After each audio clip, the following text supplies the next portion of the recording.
ప్రతిధ్వనికి స్వాగతం. శివ అనే రెండు అక్షరాలు సమస్త జగత్తుకు ఆధారం. మనలోని వ్యామోహాల్ని నశింపచేసేవాడు మహేశ్వరుడు. ఆర్తిగా ఆశ్రయించిన భక్తుల పాపాల్ని హరించి సంస్కరించే హరుడు ఆ సదాశివుడు. లోకమంతా ఆయనలో ఉంది, ఆయనే లోకమంతా ఉన్నాడు. సర్వాధార చైతన్యాన్నే శివుడు అంటోంది మన సనాతన ధర్మం. వేదోపనిషత్తులు, పురాణేతిహాసాలు శివతత్వాన్ని అనేక విధాలుగా విశదపరిచాయి. శివజ్ఞానం, శివభక్తి, శివధ్యానం, శివార్చన, శివవ్రతంతో మనం శివయోగులుగా మారుతామని మహర్షులు ప్రతిపాదించారు. ఆ శివయోగులను తరించే దివ్యమైన రాత్రే మహాశివరాత్రి పర్వదినం. దీనిపై వివరించడానికి ఇద్దరు పండితులు మన స్టూడియోలో ఉన్నారు. వారిని పరిచయం చేసుకుందాం. మాచిరాజు కిరణ్ గారు ఆధ్యాత్మికవేత్త, పులుపుల వెంకట ఫణికుమార్ శర్మ గారు ఆగమ పండితులు. ఫణికుమార్ శర్మ గారు, ప్రతి నెల వచ్చే మాస శివరాత్రికి, మాఘమాసంలో వచ్చే మహాశివరాత్రికి మధ్య తేడా ఏంటి? ఈశ్వరుడి లింగరూప ఆవిర్భావం గురించి పురాణాలేం చెప్పాయి?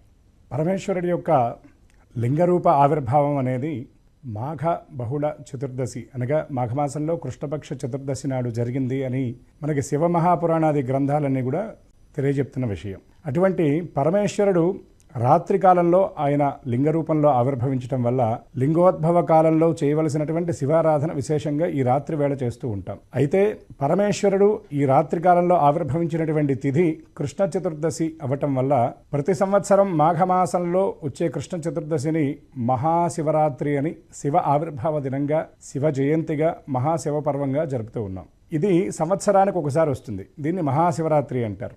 పూర్వం బ్రహ్మ విష్ణువులు ఉభయులకు కూడా వారిలో నేను గొప్ప అంటే నేను గొప్ప అనేటటువంటి స్పర్ధ ఏర్పడినప్పుడు పరమేశ్వరుడు వారిద్దరి మధ్య ఏర్పడినటువంటి స్పర్ధని నిరోధించడం కోసం ఆయన అక్కడికి వచ్చి ఒక పోటీని ఏర్పాటు చేశారు. ఏమిటి అంటే, నేను ఒక లింగరూపంగా, ఒక స్తంభంగా నేను ఆవిర్భవిస్తాను, నా మొదలు చివర ఎవరైతే తెలుసుకుంటారో మీలో మీరు గొప్పవారు అని నేను అంగీకరిస్తాను అని పరమేశ్వరుడు చెప్పడం జరిగింది.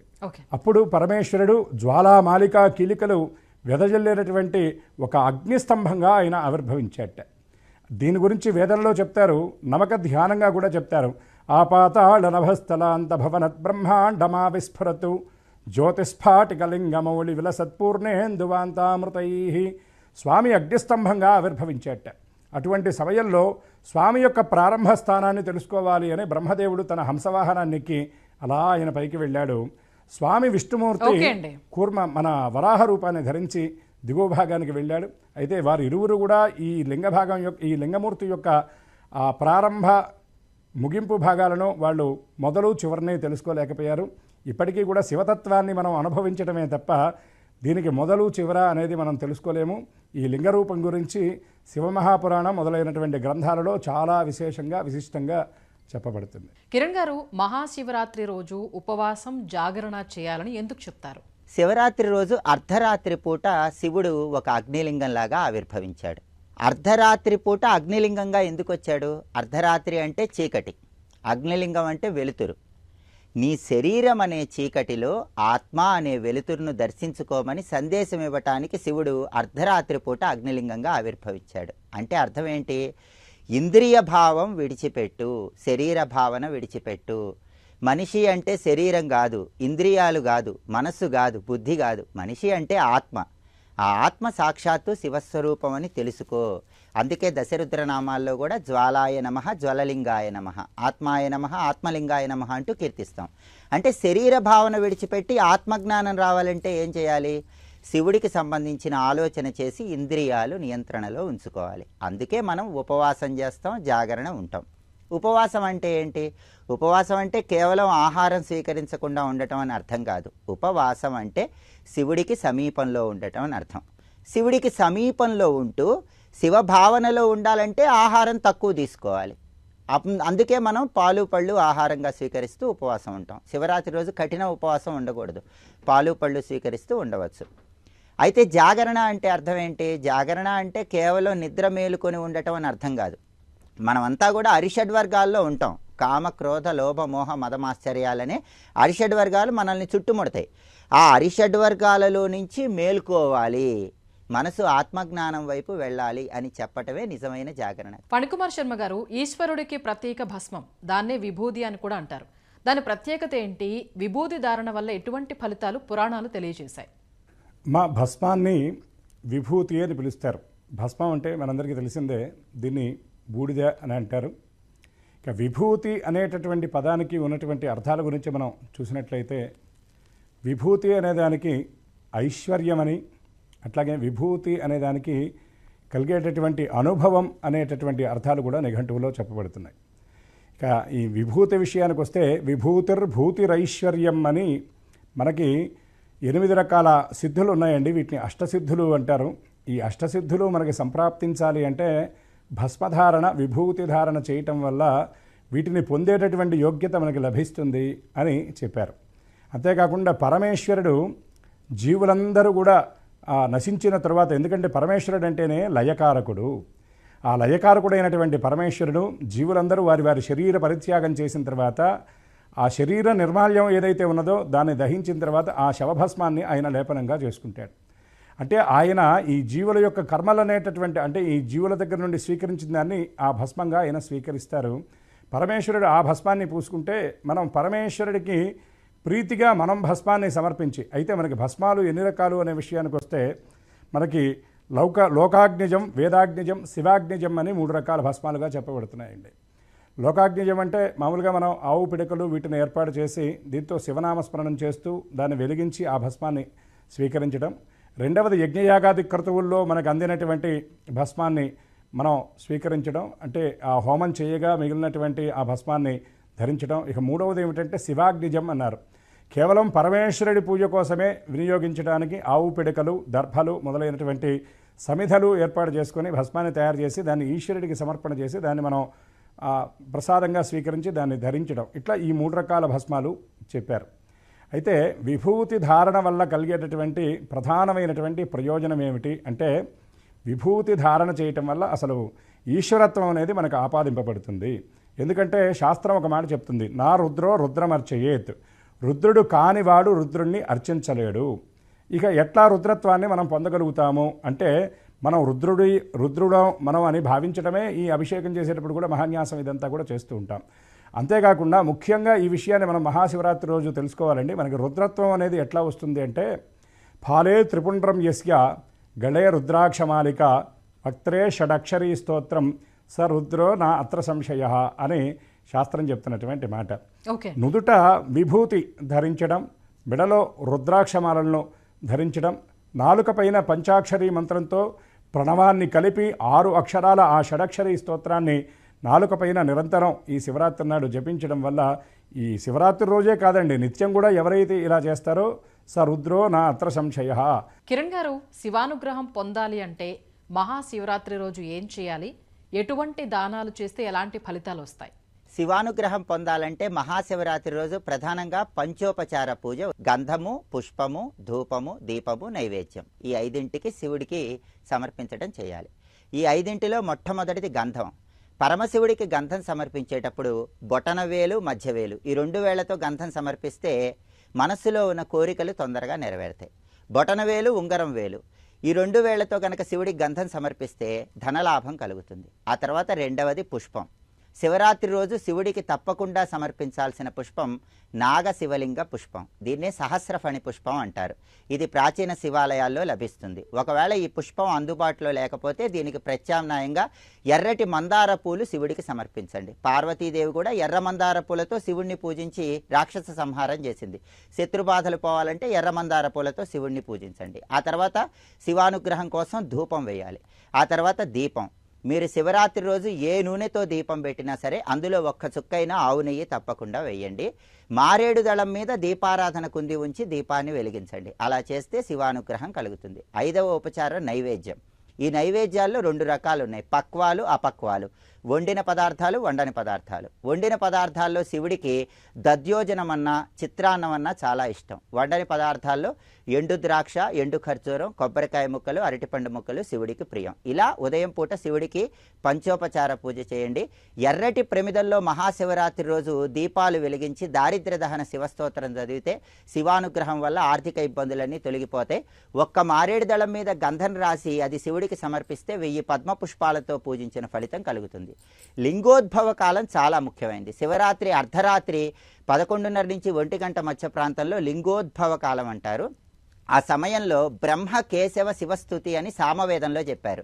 ఇది చాలా రహస్యమైన విషయం. అందరూ దారిద్ర్య దహన శివస్తోత్రం, పంచాక్షరి స్తోత్రం వీటన్నిటిని చదువుతారు, చంద్రశేఖరాష్టకం చదువుతారు. కానీ బ్రహ్మ కేశవ శివస్తుతి అనేది ఖచ్చితంగా శివరాత్రి లింగోద్భవ సమయంలో చదవాలి. ఒకవైపు బ్రహ్మదేవుడు, ఒకవైపు శ్రీ మహావిష్ణువు అగ్నిలింగంగా వచ్చిన శివుడి దగ్గర ఆ స్తుతి చేశారు. ఆ స్తుతి చాలా సులభం.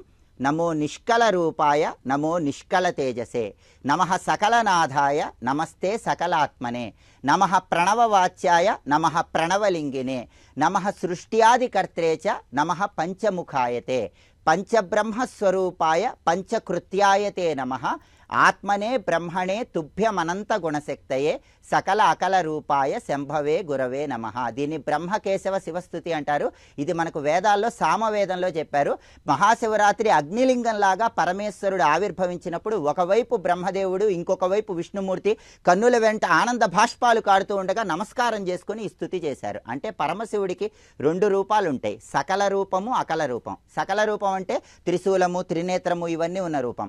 అకల రూపాన్నే నిష్కల రూపం అంటారు, లింగ రూపం అంటారు. ఈ 2 రూపాల్లో ఉన్నావయ్యా పరమేశ్వర నీకు నమస్కారం అని ఈ స్థితిలో ఉన్న అంతరార్థం.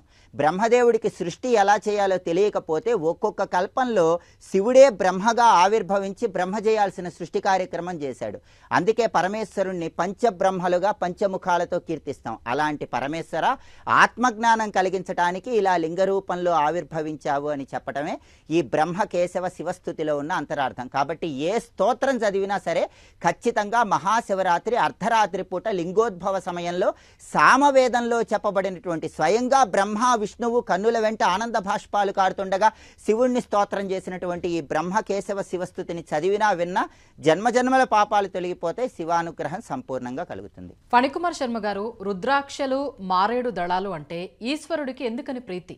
పరమేశ్వరుడి అనుగ్రహాన్ని మనకి పరిపూర్ణంగా అందజేసేటటువంటి కొన్ని శివ సంబంధమైనటువంటి వస్తువులలో రుద్రాక్షలు అలాగే బిల్వదళాలు ఈ 2 ప్రధానమైనవి. రుద్రాక్షలు అనేవి ఎట్లా ఏర్పడ్డాయి అంటే దీనికి అనేక కథలు ప్రచారంలో ఉన్నాయి. కానీ పరమేశ్వరుణ్ణి స్వయంగా పార్వతీదేవి అడిగిందిట, స్వామి రుద్రాక్షలంటే మీకు అత్యంత ప్రీతికరం కదా, రుద్రాక్షమాల ధరించినటువంటి వాడికి శివానుగ్రహం పరిపూర్ణంగా లభించడంతో పాటు శివత్వమే వస్తుందని అంటారు కదా, అసలు ఈ రుద్రాక్షల ఆవిర్భావం ఎలా జరిగింది, రుద్రాక్షలంటే మీకు ఎలా ప్రీతి అని పార్వతీదేవి పరమేశ్వరుణ్ణి అడిగినట్టుగా మనకి శివమహాపురాణం 25వ అధ్యాయం విద్యేశ్వర సంహితలో ప్రత్యేకంగా చెప్పబడుతుంది. శౌనకాది మహర్షులకు సూతుల వారు కూడా ఈ విషయాన్ని చెప్పినట్టుగా మనకు కనిపిస్తుంది. పరమేశ్వరుడు అనేక కల్పాల పాటు ఆయన తపస్సు చేసిన తరువాత ఆయన శరీరం కొంత ఒక రకమైనటువంటి ఉద్విగ్నానికి లోనవుతుంది.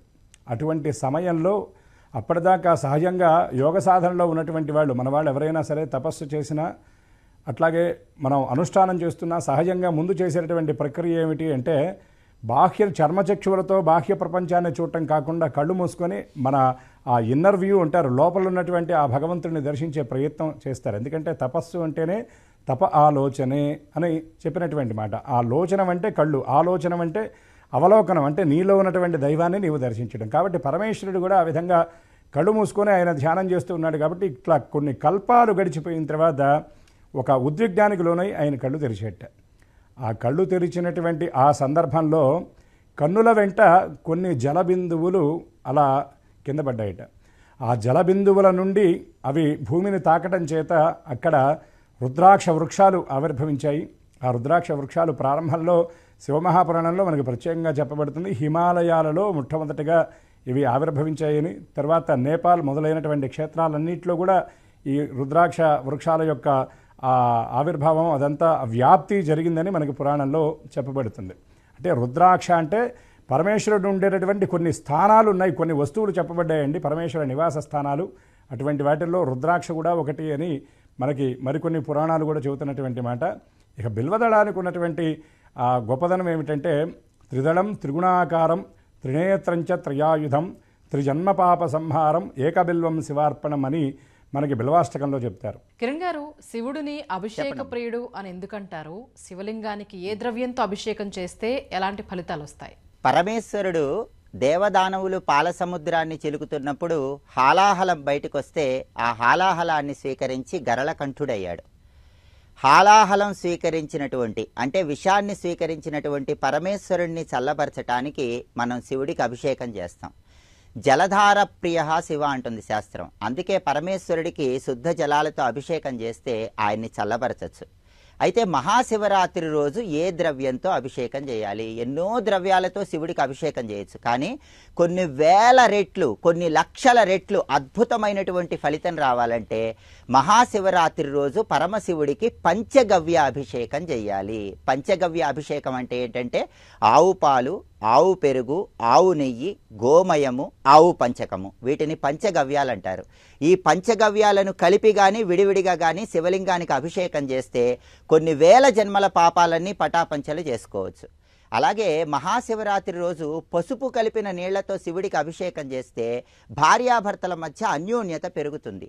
ఈ రోజుల్లో చాలామందికి ఉన్న సమస్య తల్లిదండ్రులు పిల్లలు విడివిడిగా ఉంటాం, దూరంగా ఉంటాం, పిల్లలు తల్లిదండ్రులని సరిగ్గా చూడకపోవటం. ఆ సమస్య పోవాలంటే మహాశివరాత్రి రోజు కుంకుమ కలిపిన నీళ్లతో శివాభిషేకం చేయాలి. అలాగే జాతక చక్రంలో దోషాలు ఉన్నవాళ్ళు, జాతక చక్రంలో అవయోగాలు ఉన్నవాళ్ళు బొప్పాయి పండ్ల రసంతో శివరాత్రి రోజు శివాభిషేకం చేయాలి. ఖర్జూర పండ్ల రసంతో శివాభిషేకం చేస్తే శత్రుబాధలు తొలగిపోతాయి. ద్రాక్ష పండ్ల రసంతో శివాభిషేకం చేస్తే కార్యసిద్ధి ఏర్పడుతుంది. ఆవు పాలతో అభిషేకం చేస్తే సర్వ సౌఖ్యాలు వస్తాయి. ఆవు పెరుగుతో అభిషేకం చేస్తే ఆరోగ్యం కలుగుతుంది. ఆవు పెరుగుతో ఎవరు అభిషేకం చేస్తున్నా 3 నామాలు చెప్పుకోండి. బాలాంబికేశ, వైద్యేశ, భవరోగ హరేతిచ. ఈ 3 నామాలు చెప్పుకుంటూ ఆవు పెరుగుతో అభిషేకం చేస్తే సంపూర్ణంగా ఆరోగ్యవంతులవుతారు.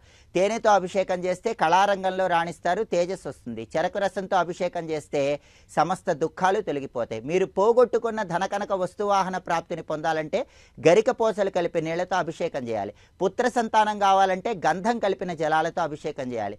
తొందరగా భూములు కొనుక్కోవాలన్నా, అపార్ట్మెంట్లు కొనుక్కోవాలన్నా పుష్పాలు కలిపిన నీళ్లతో అభిషేకం చేయాలి. చక్రవర్తిత్వం రావాలంటే కస్తూరి కలిపిన నీళ్లతో అభిషేకం చేయాలి. అలాగే నువ్వుల నూనెతో అభిషేకం చేస్తే అపమృత్యు దోషాలన్నీ తొలగిపోతాయి. వెన్న శివలింగానికి సమర్పిస్తే మనో వికాసం కలుగుతుంది. మహిళామణులైతే దీర్ఘ సుమంగళి తత్వం కలగాలంటే శివలింగం మీద ఉప్పు చల్లి నమస్కారం చేసుకోండి. ఇలా ఒక్కొక్క ద్రవ్యంతో అభిషేకం చేస్తే ఒక్కొక్క ప్రయోజనం ఉంటుంది. విభూతి జలాలతో అభిషేకం చేస్తే మోక్షం వస్తుంది. నేరేడు పండ్ల రసంతో అభిషేకం చేస్తే మోక్షం వస్తుంది. అలాగే సువర్ణ జలాలతో కానీ, రుద్రాక్ష జలాలతో కానీ, కొబ్బరి నీళ్లతో కానీ శివుడికి అభిషేకం చేస్తే సమస్త సంపదలు కలుగుతాయి. ఫణికుమార్ శర్మ గారు, శివుడు వేరు విష్ణువు వేరు అని చాలా మంది అనుకుంటూ ఉంటారు. శివకేశవులు అభేదం గురించి శాస్త్రాలు ఏం చెప్పాయి? మనకి భాగవతం వంటి పురాణాలు, అట్లాగే శృతులు స్మృతులు ఇవన్నీ చెప్పినటువంటి మాట ఏమిటంటే శివాయ విష్ణు రూపాయ శివరూపాయ విష్ణవే శివస్య హృదయం విష్ణు విష్ణుస్య హృదయకం శివ అని అంతటితో ఆపకుండా చివరిలో ఒక మాట అన్నారు. యథాంతరం నపశ్యామి తథామే స్వస్తిరాయుషి అని చెప్పారు. అంటే ఇందులో ఉన్నటువంటి అంతరార్థం ఏమిటంటే సాక్షాత్తు శివుడే విష్ణువు, విష్ణువే శివుడు. శివస్య హృదయం విష్ణు, ఈశ్వరుడి యొక్క హృదయం ఏమిటి అంటే విష్ణువే. విష్ణువు యొక్క హృదయ స్థానంలో ఉండేవాడు పరమేశ్వరుడే. ఇంతటితో ఆపకుండా చివరిలో అన్నమాట ఏమిటంటే యథాంతరం నపశ్యామి, శివుడు వేరు కేశవుడు వేరు అని చూడకుండా ఉంటే అప్పుడు శుభం కలుగుతుంది అన్నారు. అంటే ఇక్కడ మనం పూర్వ పురాణాన్ని కనుక పరిశీలించినట్లయితే పరమేశ్వరుడు సగభాగం విష్ణుమూర్తి అని చెప్పబడుతున్నటువంటి మాట. ఇంతేకాకుండా ఒకే పరబ్రహ్మ స్వరూపం సృష్టిని చేసేటటువంటి సమయంలో బ్రహ్మగా, స్థితిని కల్పించేటటువంటి సమయంలో విష్ణువుగా, లయ కార్యాన్ని నిర్వహించేటప్పుడు లయకారుడైనటువంటి శంకరుడిగా వ్యక్తమవుతున్నట్టుగా మనకి తెలియవస్తున్నటువంటి విషయం. ఇక సాక్షాత్తు విష్ణు పురాణంలో కేశవుడు చెప్పినటువంటి మాట, అంటే విష్ణుమూర్తి చెప్పినటువంటి మాట ఏమిటంటే మద్భక్త శంకరద్వేషి మద్వేషి శంకరప్రియ ద్వే ఉభో నరకం యాతి యావశ్చంద్ర దివాకరవు అని చెప్పారు. అంటే విష్ణుమూర్తి ఆరాధన చేస్తూ విష్ణు ఒక్కడే దేవుడని భావించేటటువంటి వాడు కూడా శివద్వేషాన్ని గనక కలిగి ఉన్నట్లయితే, అంటే శివుణ్ణి గనక ద్వేషించినట్లయితే, అలాగే శివారాధన చేస్తూ నన్ను ద్వేషించినట్లయితే, అంటే విష్ణువుని గనక ద్వేషించినట్లయితే వాడికి మా ఉభయుల యొక్క అనుగ్రహం కలగకుండా పోవడంతో పాటు నరకంలో ఉంటాడు అన్నారు. ఎక్కడ ఎన్నాళ్ళు నరకంలో ఉంటాడంటే యావశ్చంద్ర దివాకరవు, సూర్యచంద్రుడు ఉన్నంతకాలం కూడా నరకంలో ఉంటారు అని సాక్షాత్తు విష్ణుమూర్తే స్వయంగా విష్ణు మహాపురాణంలో చెప్పినటువంటి మాట. అంటే ఇక్కడ మన దృష్టి ఎలా ఉండాలి అంటే విష్ణుమూర్తి వేరు కేశవుడు వేరు అనేటటువంటి భావనతో మనం ఎవరం కూడా చూడడానికి వీల్లేదు. అందుకే తిక్కన గారు కూడా హరిహరనాథ ఆ వైభవం అని మనకి తిక్కన గారు చెప్పడం జరిగింది. అంతకు ముందే శివకేశవులు ఇద్దరినీ కూడా కలిపి స్తుతిస్తూ శంకర భగవత్పాదుల వారు విష్ణు షట్పది స్తోత్రం ఇట్లా అనేక స్తోత్రాలు కూడా చేయటం జరిగింది.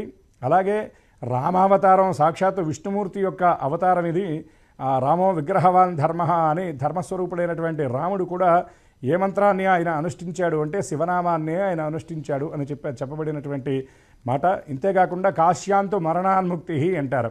కాశీలో మరణించినటువంటి వారికి ముక్తి లభిస్తుందిట. దీన్ని ఇంకొంచెం ముందుకు వెళ్ళి పెద్దలు చెప్పే మాట ఏమిటంటే కాశీలో మరణించేటటువంటి జీవి దక్షిణ కర్ణం అంటే కుడి చెవి పైకి పెడతాడట.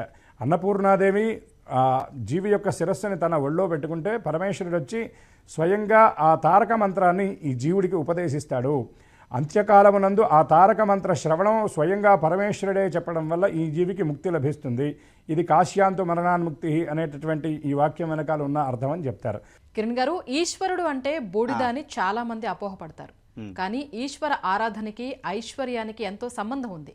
కుబేరుడికి కూడా ఈశ్వరుడే సంపద ప్రసాదించాడు అంటారు కదా, ఆ విశేషాలేంటి? ఆగమ శాస్త్రంలో శివుణ్ణి ఐశ్వర్యేశ్వరుడుగా వర్ణించారు. ఈశ్వరుడు ఇవ్వాలి ఇల్లు నిండాలని సామెత కూడా ఉంది. కుబేరుడికి శివుడు ఐశ్వర్యాన్ని ప్రసాదించిన సంగతి మనందరికీ తెలిసిందే. ఎందుకంటే కుబేరుడు లంకానగరాధీశుడైన రావణాసురుడితో యుద్ధం చేయలేక కాశీ క్షేత్రానికి వెళ్ళి పరమేశ్వరుడి గురించి తపస్సు చేస్తాడు. అప్పుడు పరమేశ్వరుడు ప్రత్యక్షమై కుబేరుడికి సర్వసంపదలు అనుగ్రహిస్తాడు. అయితే ఆ సర్వసంపదల ప్రభావం వల్ల కుబేరుడికి అహంకారం వస్తుంది. తనను మించిన వాడు లేడన్న గర్వంతో పరమేశ్వరుణ్ణి విందుకు ఆహ్వానిస్తాడు.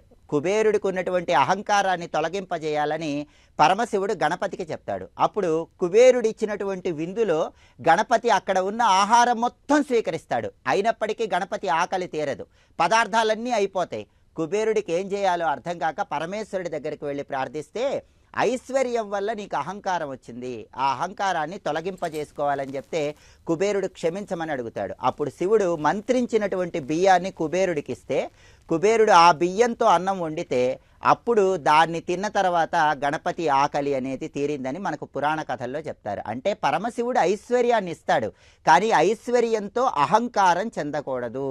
అహంకారం లేనప్పుడే ఐశ్వర్యం నిలబడుతుందని ఈ కథ ద్వారా మనకు తెలుస్తుంది. అందుకే విభూతిర్భూతిర్ ఐశ్వర్యం అన్నారు.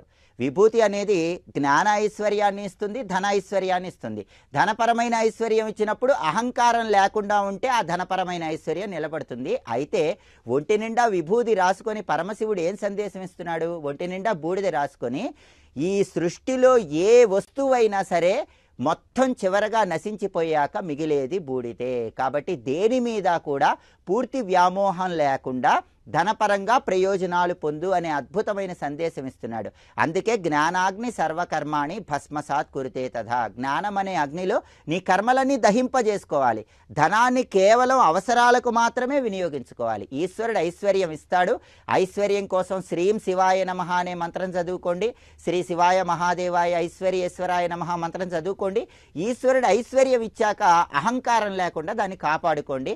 అంతిమంగా జ్ఞానం అనేటటువంటి ఐశ్వర్యాన్ని కూడా పొందండి. అలాగే శివపురాణం విద్యేశ్వర సంహిత ప్రకారం చంపకం కేతకం హిత్వాత్ అన్యం సర్వం సమర్పయేత్. శివరాత్రి రోజు సంపంగి పువ్వు, మొగలి పువ్వు తప్ప ఏ పుష్పాలతో అయినా శివుణ్ణి పూజించండి. పద్మ పుష్పాలతో పూజించిన, సహస్రఫణి పుష్పాలతో పూజించిన ఐశ్వర్యం కలుగుతుంది. శివానుగ్రహానికి సులభంగా పాత్రులు కావచ్చు. కాబట్టి విభూతి అంటే అది జ్ఞాన ఐశ్వర్యము, ధన ఐశ్వర్యం అన్నిటినీ ఇస్తుంది. అహంకారం లేనప్పుడే ఐశ్వర్యం నిలబడుతుంది.